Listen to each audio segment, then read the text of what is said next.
From the Hussman School of Journalism and Media at the University of North Carolina at Chapel Hill, covering the full range of Tar Heel athletics. This is Sports Extra.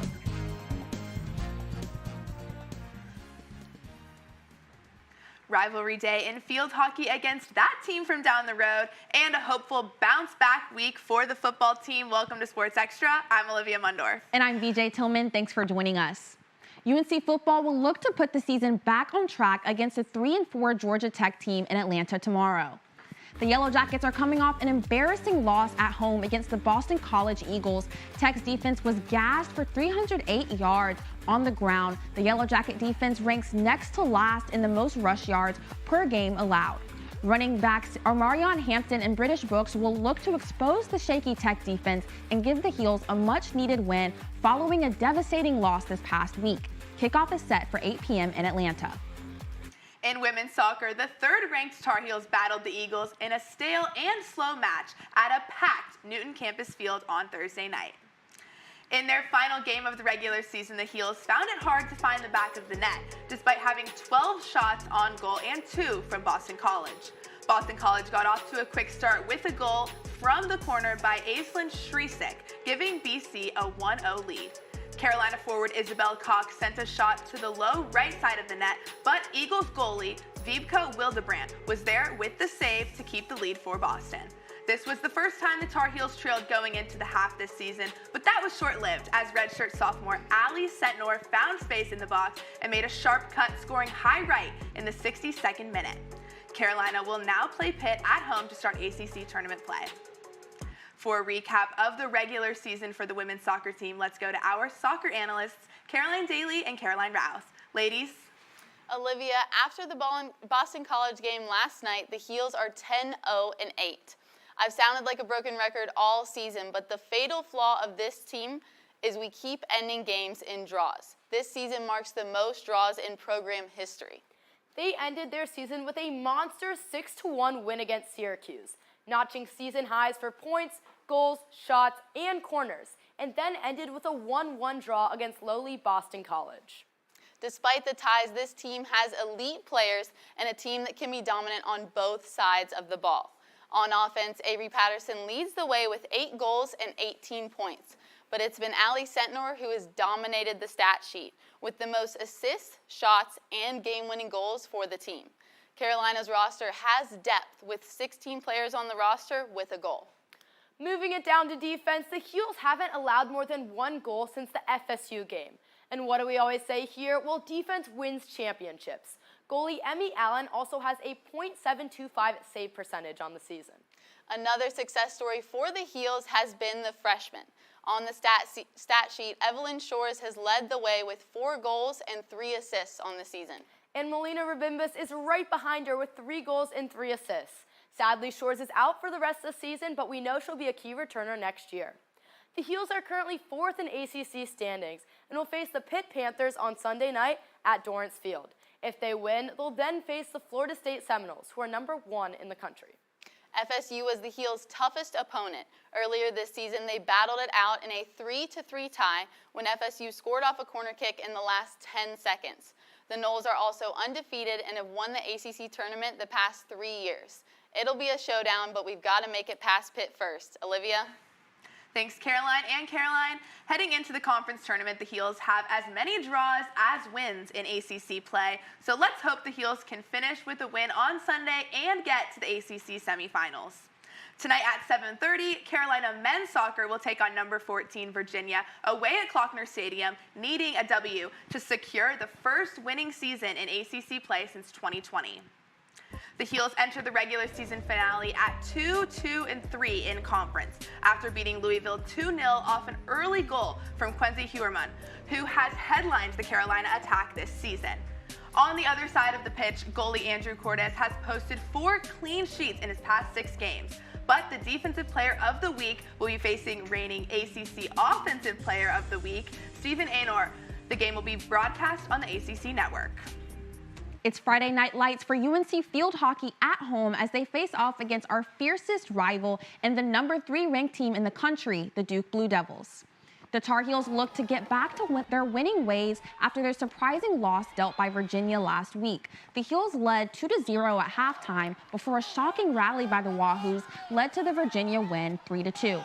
On the eve of the ACC tournament, the Heels hope a win against their conference foe will be a launching pad to a 7th consecutive ACC title. And UNC volleyball traveled down the road to take on the Blue Devils at Cameron Indoor on Wednesday. UNC took the first set, but the tide switched in the second set when the Heels fell 25-23. The Heels fought hard but couldn't find that fire. 3 Tar Heels had double-digit kills, Amani Foster leading the team with 15, Mabry Schaffmaster with 13, and Sydney Nolan with 10, a new career best for Nolan. Maddie May was all over the back row as she led the Heels in digs with 21, one shy of a new career best. The Heels fell to the Blue Devils 3-1 in a hard-fought match at Cameron Indoor.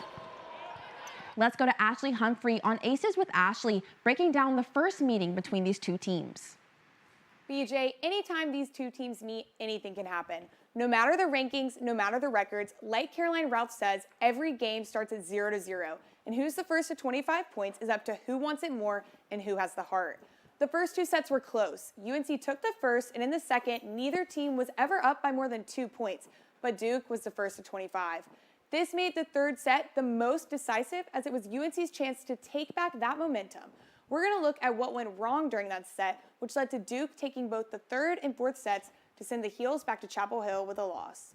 This was a game of blocking. Duke doubled their blocks per set with a total of 15.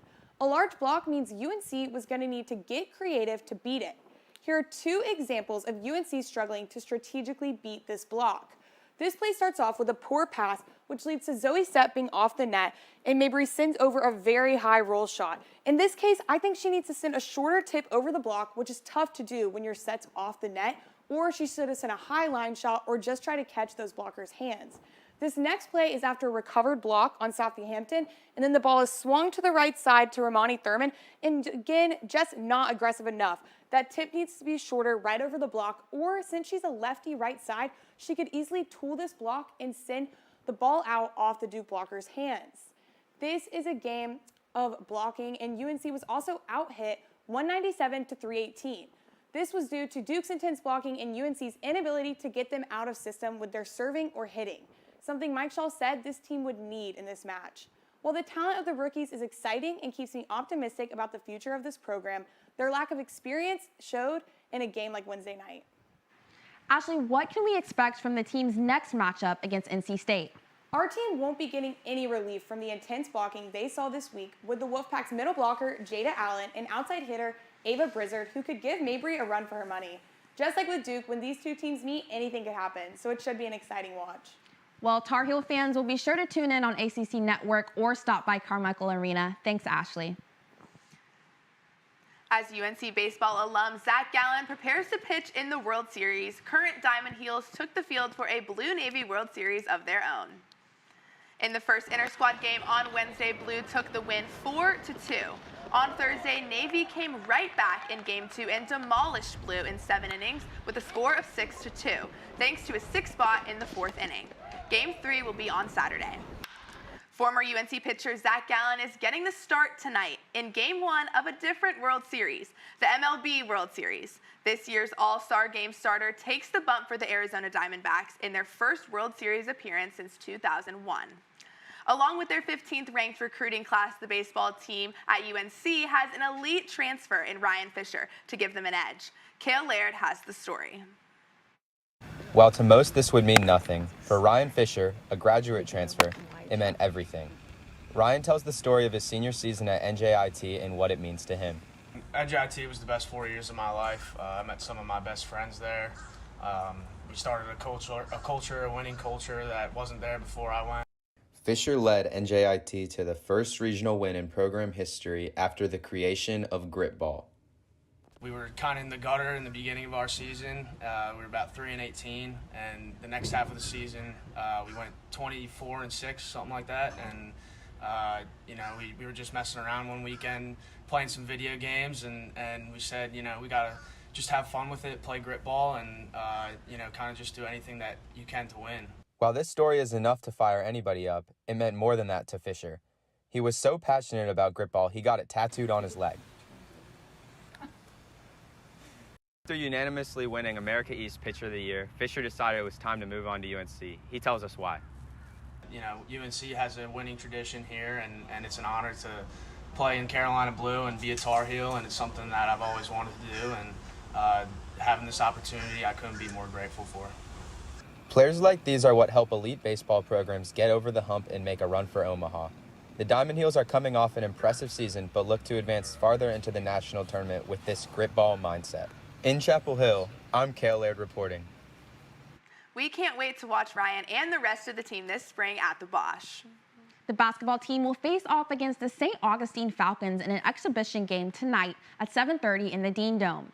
The exhibition will serve as a way for the team to work on new rotations and plays across the entire roster, with a star-studded lineup including returners Armando Bacot and R.J. Davis, as well as newcomers like Elliot Cadeau. The Tar Heels look to dominate. St. Augustine went 8-18 last year and hopes to bounce back from an underwhelming 2023 campaign in the exhibition. However, this will be a difficult task as the Heels enter the season ranked 19th in the AP polls. The Heels will gear up and begin their road to return the best blue back to its former glory. Team leaders Bacot and Davis, along with head coach Hubert Davis, took a trip down the road to Charlotte for the ACC tip-off event, and they all feel pretty confident going into the season with the team's level of experience. Yeah, well, first, being different, we got a lot of new faces, and me and RJ really are the only guys that went through all the stuff last year. But those guys playing in those conferences and having those different experiences, I think when it all comes together and once our chemistry is all well and working, I think we'll be a good team. I think Coach Davis is always going to remain the same in terms of personality-wise, so he's always going to bring that passion. But I think his message for us is just to do the little things. And I think that's what's going to make us a better team. Like, we have the talent, we have the pieces, and we have players that's willing to go out there and play hard. It's going to be super exciting to watch this team, which is much different than last year's squad. Let's get this season started. And on Wednesday, UNC women's golf took their swing against Vanderbilt at St. Andrews, Scotland for the Lynx Collegiate Championship. In medal match play, Carolina's Ing Iad Plume took the first point, beating her competitor by 15 shots, including a birdie at 18. Though Vanderbilt took 2 rounds, the Heels won the final 3 matches, securing a 4-2 victory in their first historic win at the home of golf.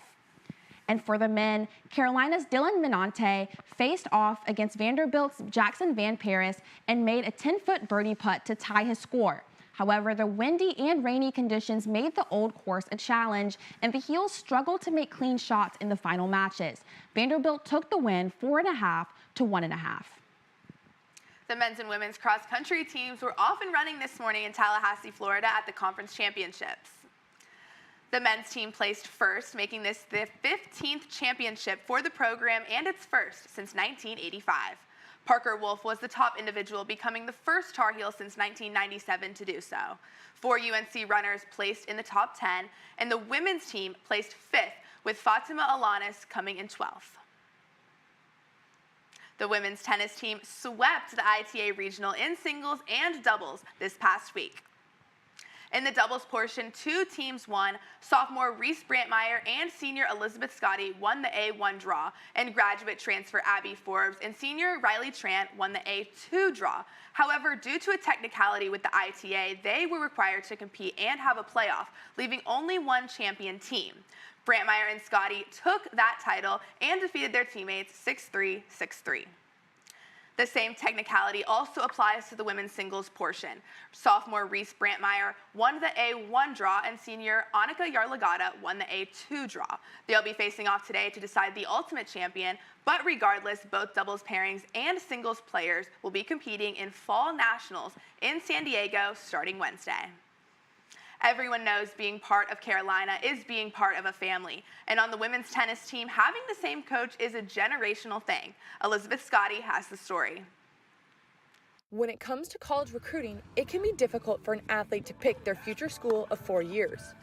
They have to consider the location, the team's caliber, ranking and chemistry, but most importantly, the coach. For Lindsay Zink, a junior on the UNC women's tennis team, her mom was able to provide some much-needed guidance. The thing that made Carolina stand out to me, I think, was the coach. My mom had the same coach when she was in college and just always talked about him, talked very highly of him. A coaching connection and faith in her parents led Zink to decommit from her mom's alma mater of William & Mary to play under the same coach, Brian Calvis. Obviously, coached her mom and knew her dad real well. Her dad and I played tennis a lot growing up, so knew the family well. Insight about Calvis and his coaching style was rather easy for Zink to obtain, but it was one key piece of advice that her mom continually shared. And honestly, their only advice was to trust Coach fully, and I think it's really helped me. Trying to make good decisions at the net. It can be a challenge getting playing time when your team's winning national titles. But Zink has made the most of the opportunities she's been given.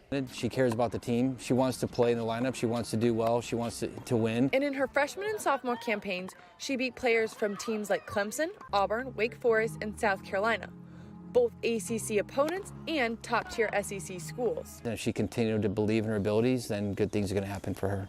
With 2 years left of eligibility, there will be more to see from Zink. Oh, it's 4 o'clock. All right. Yeah, let's get him up. That was fun. I'm Elizabeth Scotty, reporting. Olivia, it's so heartwarming to see a Carolina family. And you know we have another Tar Heel head coach that has a super big matchup tonight against that school down the road. We do. We all know Erin Matson played here, and during her time as a player, she never lost to the Blue Devils. And I think we keep that trend going tonight as UNC Field Hockey takes on Duke at home with an ACC regular season championship on the line. I hope it's packed, and I hope everyone's excited to watch Carolina beat the Blue Devils. Absolutely, Olivia. Let's hope the Tar Heels pack out that stadium and show their support for the Heels. That does it for this edition of Sports Extra. We'll be back on Monday with all of the highlights from another exciting weekend of Carolina athletics.